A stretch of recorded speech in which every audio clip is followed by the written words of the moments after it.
This is episode number 11, and it is Pay It Forward Friday. Today, we are lifting up Mo and Mo's Heroes. Welcome to Men of Abundance, the podcast for those looking to level up their lives by hanging out with some of the greatest leaders and established professionals in our community, living a life of integrity, honor, and the abundance mentality. Prepare to pay it forward with your host, former Army medic turned lifestyle entrepreneur, Wally Carmichael.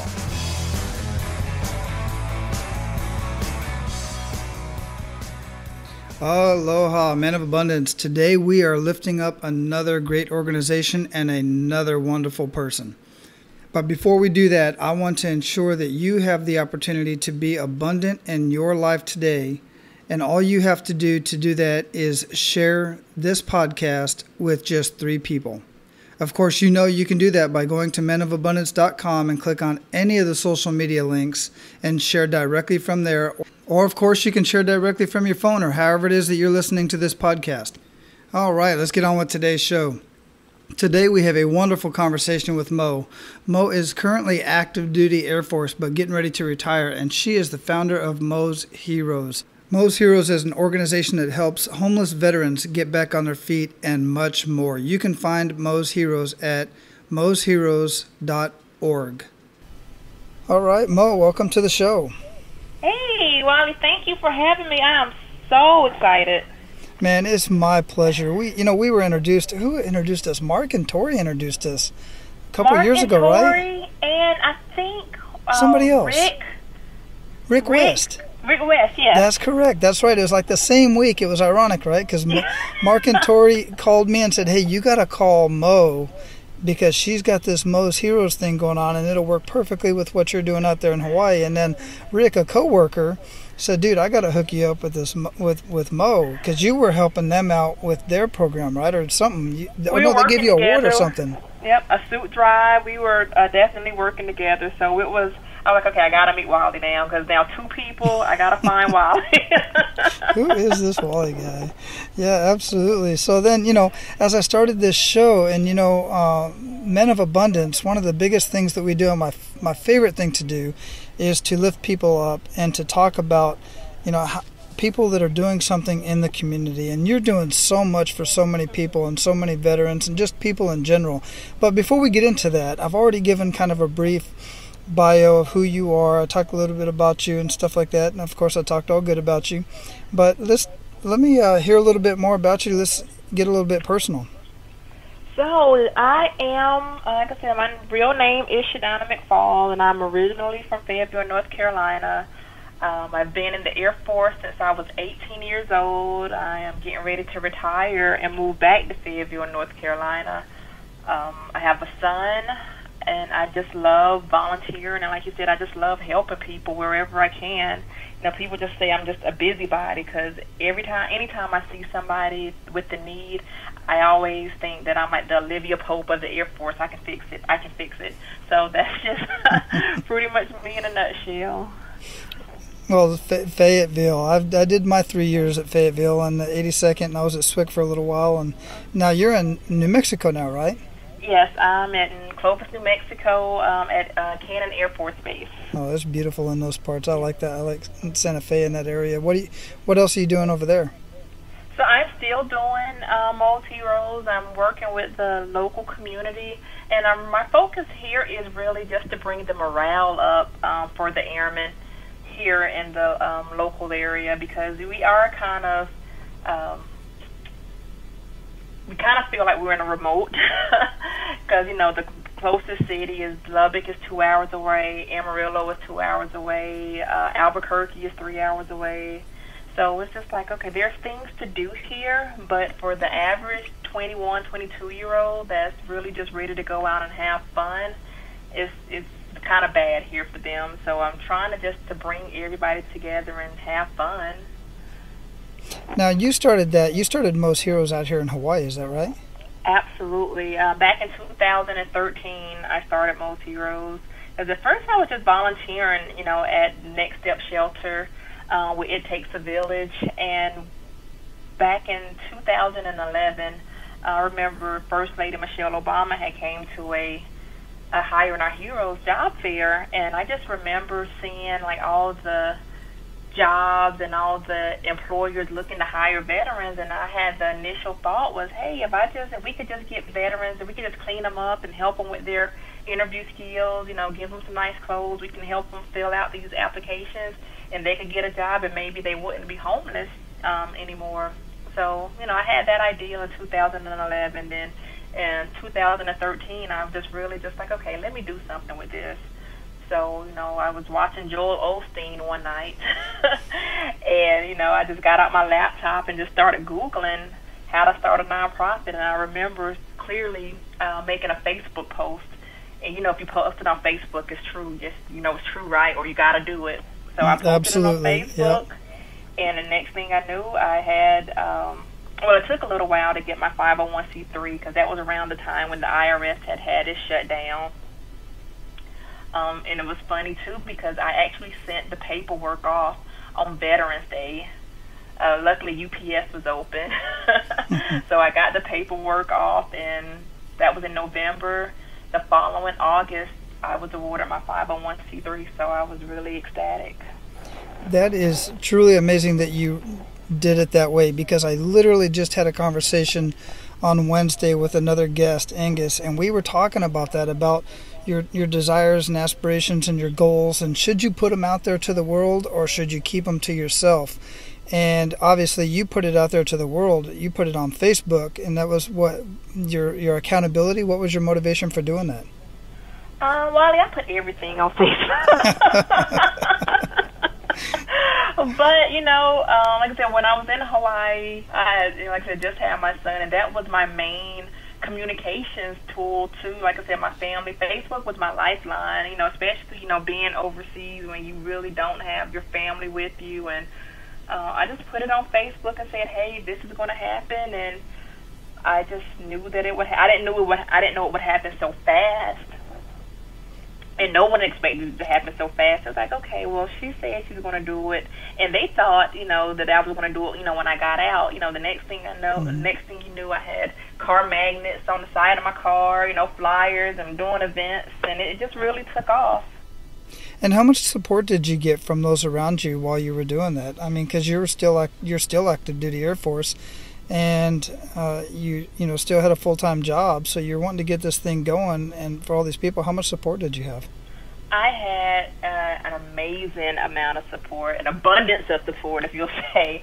I think I worked with every organization in Hawaii to get Most Heroes off the ground. Like I said, we did suit drives. We worked with the U.S. Vets, Catholic Charities, Next Step Shelter, everybody, because, Hawaii has, all 5 of the services. That's one of the states that has all 5 services. So Hawaii loves the veterans, so I really had a lot of support, with getting it off the ground. The Fleet Reserves, the Veterans Center, the Oahu Veterans Center, the West Oahu Veterans Center, the VA, everyone. It was amazing. So let's talk about Most Heroes. What exactly is Most Heroes? Who are you supporting specifically, and what other events do you do? So Most Heroes is a 501c3 organization that I started. Originally, it was to help homeless veterans, because as you know, in Hawaii, the homeless population is huge. And with me being from Fayetteville, North Carolina, I've been around veterans and homeless veterans my whole life. But as I evolved, I started working at the chapel on in Joint Base Pearl Harbor, Hickam. And so, God just told me to expand it to all veterans, because what I find, too, is that there's such a stigma with being homeless. When veterans find themselves in that situation, they have a lot of pride, and they won't get the help, because they don't want anybody to think that, they don't want anybody to know that they're in the situation that they're in, or if they're one check away from being homeless. So we still help homeless veterans, but now we help all veteran service members and their families, because I feel like everyone is struggling with something, and everyone could use that support before, it gets too bad, before they do become a homeless veteran. Because I feel like it's easier to save somebody from jumping than jumping in after them to try to save them. Right. And how do you help them? What actions do you take? So it's on a case-by-case basis. So if a client comes to me and say, hey, Mo, I'm having issues with this, that, we just figure out what it is they're having an issue with, whether it's a job, we help them with their resumes, whether it's clothes. Like I said, we do clothing drives. We've done makeovers. We've helped veterans get their driver's license. Before I left Hawaii, I bought a beater car. I shouldn't say a beater car, but I bought a car because a lot of times our veterans could get a job that had company cars, but if you didn't have a license, you couldn't, get that promotion. So we help veterans to get their driver's license so they could get a promotion. We've done Thanksgiving meals at the Oahu Veterans Center, where a lot of times, a lot of people don't have anywhere to go for Thanksgiving, or I remember the first year we did it, we had a young couple that just PCS'd in a couple of days before Thanksgiving. They were still in Billington. They didn't know anybody. They didn't have any groceries. So it's just the little things that I've seen that I would want somebody to do for me. Like I said, I'm active duty, and I see a lot of the gaps, and I just want to fill those gaps for people. That's beautiful. And what I want to do now is, normally on the show, I ask my guest about their personal kick in the gut moment, either personal, entrepreneurial, and then kind of go into the good news story of that. But what I would like for you to do is share with us that, don't use any names or even locations or anything like that, but share with us that story of that family that you just had the opportunity to meet and was just at the lowest of lows, their just biggest kick in the gut moment. And then walk us through what Mo's Heroes was able to do for them to bring them out of that. So it actually wasn't a family. It was a young man. I was at a stand-down event, and he wasn't even want to come to that event, but somebody had brought, he had got the job, and he needed the clothes, he needed his uniform. So I was able to help him get the clothes that he needed for his uniform, the shoes, the belt, and, on the bus, it would have took probably, 4 hours to get around Hawaii. You've been in Hawaii, you know how the bus and the traffic is. But I was able to take him to get his ID, to take care of all those errands that would have took maybe 2 days. It took us maybe half a day, and he was just so happy. And I think I brought back a little hope for him. And that's all I want to do is, let people know, hey, it's not going to happen overnight, but it will happen. And so that was one of my favorite stories, that I was actually able to, get this guy what he needed, get him on the right path and just restore a little hope. And what an awesome feeling that is for you to be able to help somebody like that. I mean, I'm feeling it just sitting here listening to it, and how seeing the hope in in that guy's eyes, and getting, feeling like a man again. I mean, so do you normally do all this stuff by yourself, or do you have a team of people that help you with some of those moving parts? When I first started, I was definitely by myself. I remember a guy was saying, Mo, you went to war without your soldiers. I'm like, hey, it was just a recon mission. But now, I have a team. We started out in Hawaii, but now we have teams in Kentucky, Virginia, South Carolina, here in New Mexico. So my goal is for us to have teams in all 50 states, because our veterans come from all 50 states. They serve in all 50 states, and they deserve to be served in all 50 states, because there are so many opportunities out there. So you don't have to be homeless in Hawaii. You can get a job in Texas, and I know that if you don't have anything, it's kind of hard to just pick up and move from Hawaii to Texas, or from New York to California. And that's one of the things that we try to help people do, too, is to get them to a location where, they can have a nice life for themselves. I've spoken with homeless people out here. For instance, I used to work at the Honolulu Club, and one of the guys that goes through there, cleaning the facilities and stuff like that, he was homeless. Him and his family were homeless, and they came here from the mainland. And he said, if I was back home, I wouldn't have to be homeless. He came here for his wife and his family. Or he came here for his wife and her family. Her family's here, but the ironic thing is her family's not taking care of them. They're homeless. And he said if he was back on the mainland, he wouldn't have to be homeless, but here he has to because he just can't afford the housing here. Yes, and I hear that I have a guy that I was helping in Japan. He got out of the Navy. He's staying with his girlfriend, and he's scared to come back to the States because he's fearing that he'll be a homeless veteran. And I heard, Wally, when I tell you, there is nothing you can tell me that will surprise me. There's nothing that I haven't heard. And I tell, a lot of times, too, is like when people get a divorce, you go from having two incomes to one. There are so many reasons why people, become homeless veterans. And I'm like, it's heartbreaking, but I'm like, okay, guys, there's help out there. Because I get calls from employers. I get so many calls and emails. So I'm at the point now where I'm just really just trying to piece everything together and just, like I said, to get people to realize help is available and to restore some hope. Because I find that a lot of our older generation veterans, they've had the doors shut in their faces so many times, and they just don't trust anybody anymore. Yeah, so I'm sorry, go ahead. Oh no, I was just saying, I just want to let everybody know that, hey, you can trust us. I spent my whole adult life serving in the Air Force. I'm like, I don't have anything to gain from taking advantage of anybody, but that's one of the biggest challenges, is just to getting people to believe and just to know, hey, this is real. This is real. The help is real. The people that I talk to are real. The people who support me are real. Because, veterans really take care of veterans. And service members, we take care of service members. In the military, they teach us, the wingman concept, the battle buddies. So that's what, our generation does. So I just want to keep doing that. Yeah, it's a beautiful thing. And there really are so many resources out there for veterans and people in general, but specifically for veterans.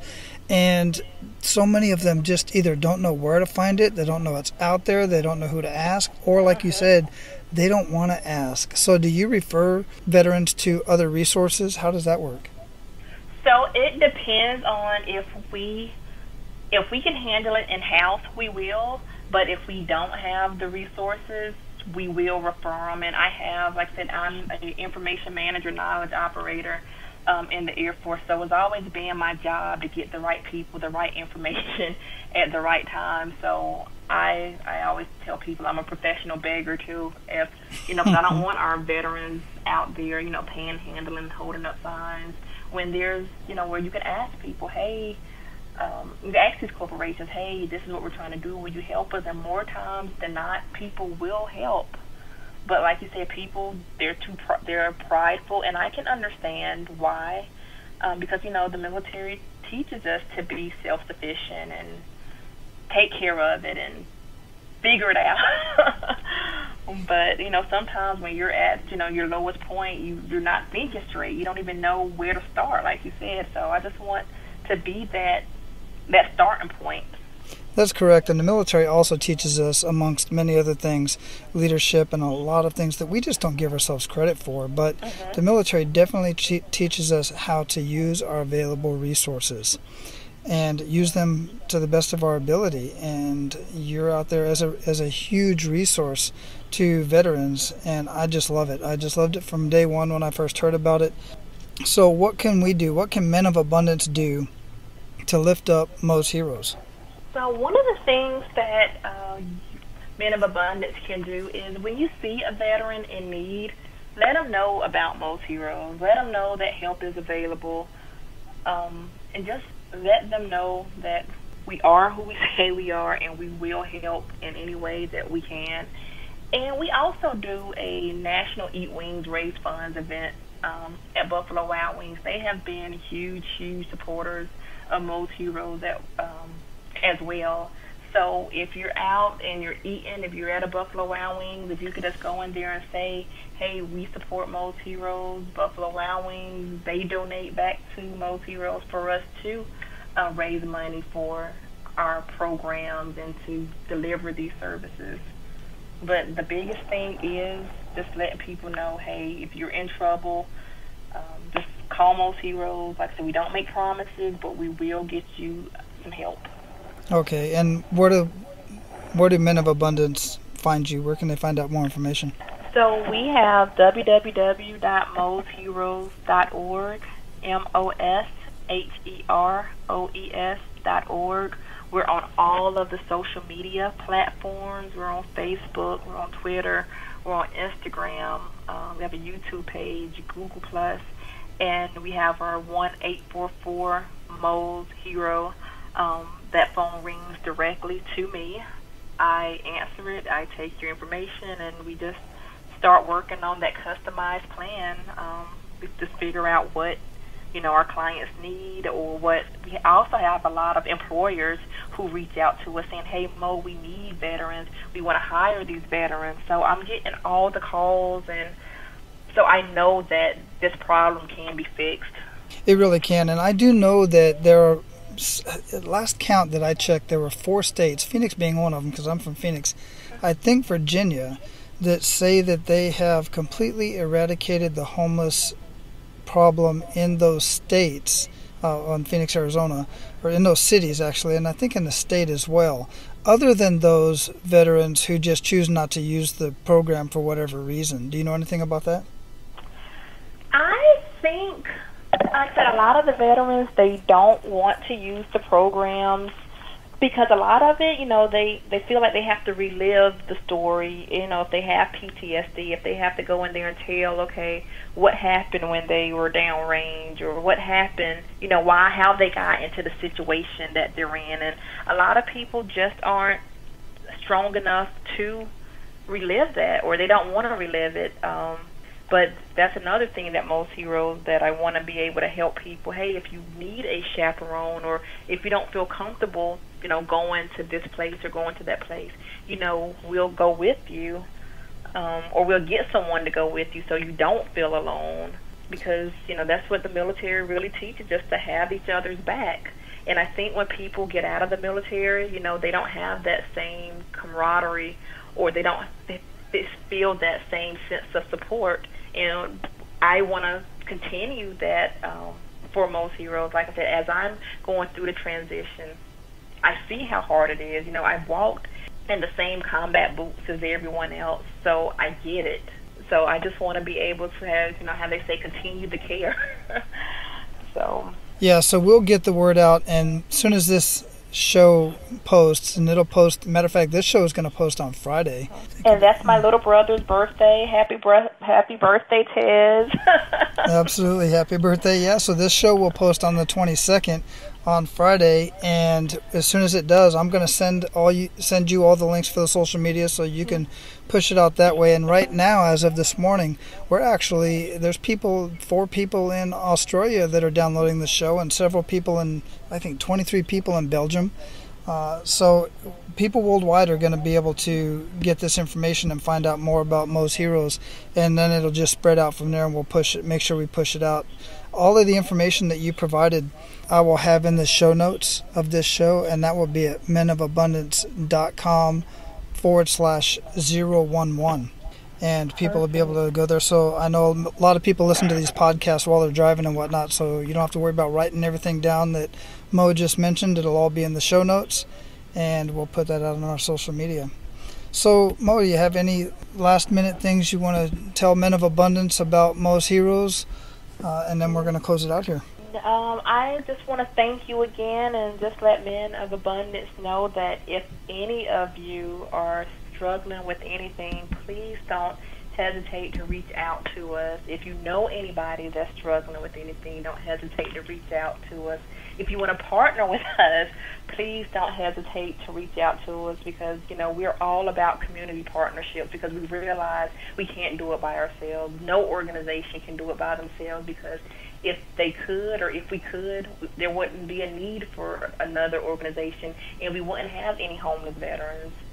So I just want to let everybody know, hey, we are here for our veterans, our service members, and our communities as a whole. Perfect. And you've already given us how we can get in contact with you, so I really am happy to help out in any way that I can, and we're going to push this out, and we hope that it reaches all the right people.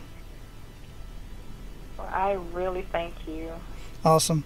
All right, have a good day, Mo. All right, have a good one. Bye-bye. All right, Men of Abundance, that was a wonderful conversation, and this is just another way that we can be abundant in our lifestyle and in our daily activities.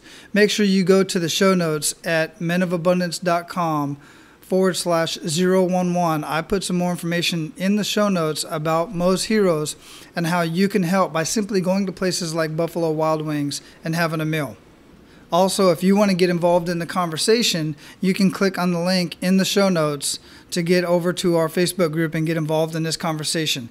If you know of anybody else like Mo who are doing wonderful things in the community, I want to talk with them. I want to get them on the show. Make sure they get my information. Send them the link to menofabundance.com. At the top of the page, it says Be a Podcast Guest. There's a link up there. Once they click on that link, it's going to take them to a page where they can fill out a form. That form comes directly to me, and then we can get into a conversation to see if they are right for the show. All right, that's all I have for you today, Men of Abundance. Make sure you go out, live your life of abundance, and don't forget to pay it forward. Have an awesome day. That's all for today, Abundance Leaders. For more about our guests and the powerful information we shared with you today, be sure to sign up for our mailing list at menofabundance.com.